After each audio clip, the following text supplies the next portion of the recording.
Okay, posible nga ba na itong San Miguel Beer at ang Rain or Shine ay magkakaroon ng isang trade transaction? Alam natin na independent team ang Rain or Shine at hindi yan magpapalugi sa mga trade. Pero kung patas naman ang i-offer ng SMB, siguro papayag din naman si Coach Yeng Yao. Yan ang paniwala ng mga insiders dito sa SMB.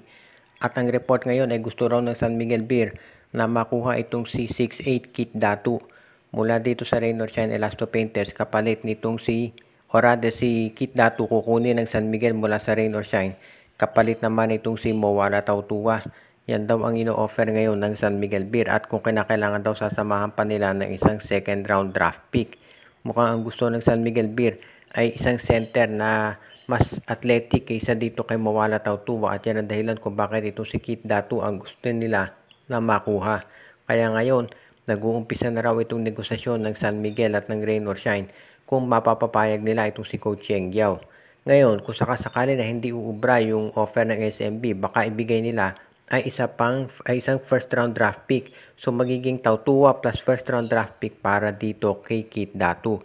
Yan daw yung isang option ngayon na kinukonsidera nitong San Miguel.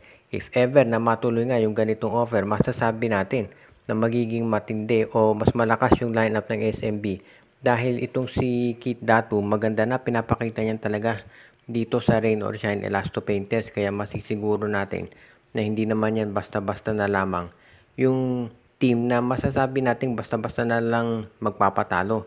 Kaya nga ito namang Rain or Shine, kung makukuha si Mowala Tautua, maganda rin yung option dahil ito ay isang big man na merong 3-point shot at alam naman natin lahat na iyan ang gusto nitong si Coach Yeng Yao. Kaya wala naman siguro masasabi na malulugi sa nabanggit na trade. Samantala naman, napag-uusapan itong mga trade, itong sister team ng San Miguel Beer na Barangay Ginebra ay isa rin dito sa mga teams na posibleng pumasok sa ganyang klaseng transaksyon. At ang isa daw doon sa kinukonsidera ngayon nitong Barangay Ginebra kung sakasakali na magkaroon sila ng kasunduan ay dito naman sa Converge Fiber Excess at ang kausap naman daw nila ay itong si Delta Pineda. Ayon dito sa mga reports mula sa kampo ng Barangay Ginebra, ang isa daw doon sa gustong makuha ng Ginebra talaga ay itong si Jeyo Ambohot. Dahil sa paniwala ng Ginebra, mas magagamit ng mabuti si Ambohot. Pag siya ay nandito sa Gene Kings, mabibigyan siya ng minuto dyan. Dahil yung laro ni Ambohot ay bagay daw sa Ginebra. Dahil nakikita ni Coach Tim Cone yung potensyal na ito si Ambohot ay maging parang isang Troy Rosario. Isang 6'7 player na merong 3-point shot. Kaya mukhang yan daw ang dahilan kung bakit ito ay gusto ring makuha nitong Barangay Ginebra. Kaya nga pinag-iisipan daw ng Gene Kings ngayon kung sino ang i-offer. Siguro iniisip daw ng Ginebra baka itong si Von Pesumalo, kaya baka itong si Nards Pinto. Although mas likely na si Pesumal ang ibibigay ng Barangay Ginebra. Kasi ngayon nangangailangan ng mga guards itong Converge Fiber Xers. Kaya mas malaki yung tsansa na ang makukuha nila ay itong si Pesumalya dahil yan ang mas kakailanganin nila ngayon. Kaya sa tingin ko magiging maganda resulta nito kung sakasakali. At kung si Von Pesumal nga for Jeyo Ambohot, patas namang trade yan dahil dalawang nabanggit ay parehong bench players. So hindi naman natin masasabi dito na malulugi itong Rain or Shine, itong Converge Fiber Xers o di kaya naman itong Barangay Ginebra.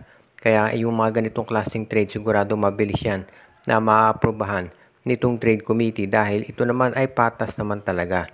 Kaya good ito para sa dalawang nabanggit na koponan. Samantala naman itong TNT Tropang Giga ayon dito sa mga reports ay pinapirma ng isang 1-year contract itong si Ronde Hollis Jefferson.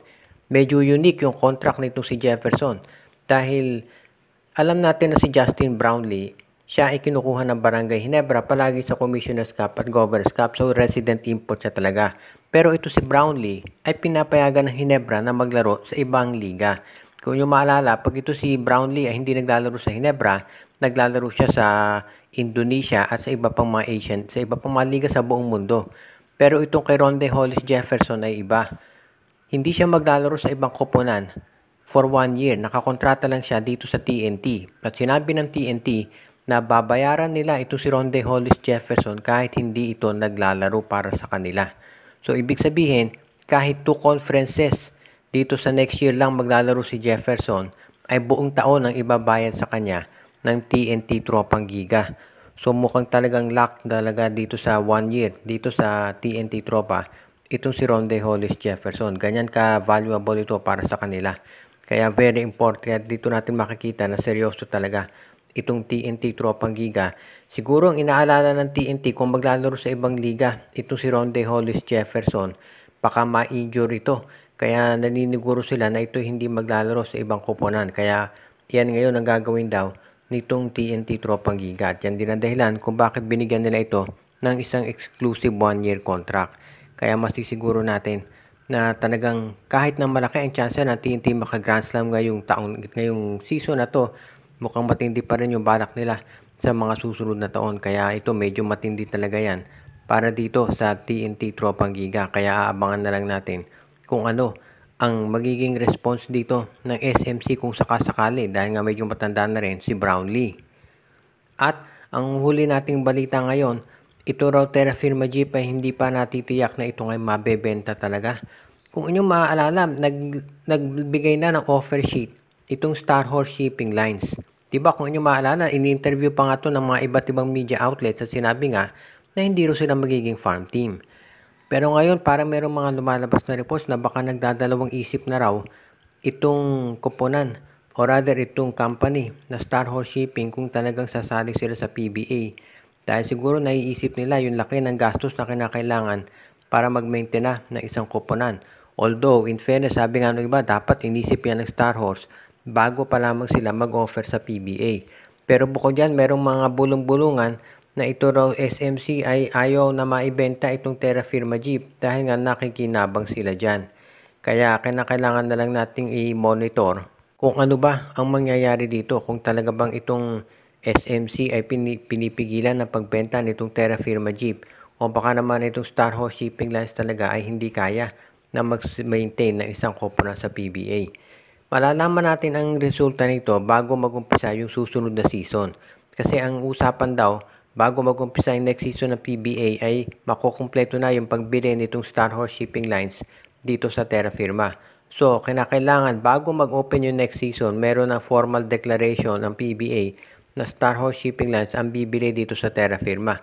Kung walang declaration na ganyan, ibig sabihin hindi natuloy yung pagbenta dito. Bukod dito sa Terra Firma Jeep, may dalawa pang koponan na ang balita ay ibebenta na rin o for sale na. Ang tinutukoy natin dito ay ang Blackwater Bossing at itong Northport Batangpier. If ever, ayon doon sa mga reports, ang isa daw doon sa mga posibleng buyers dyan ay itong Strong Group Athletics. Pero medyo hindi pa maliwanag kung ang bibili nila ay Northport o Blackwater Bossing. Shout out kay RG Bueno at Dalina family, kay Joshua Giray, Espejo at Rosales family, kay Katsakino Dukusin, kay Malyari Mascarillas. Binabati din natin si Dalmacio de Guzman, pati na rin si Anthony Alon, si Neil Ora, si Romeo Conchada, si Michael D, si Enju, si Dexter Domer, si Ireneo Salangsang, at ang iba pa natin na mga taga-subaybay.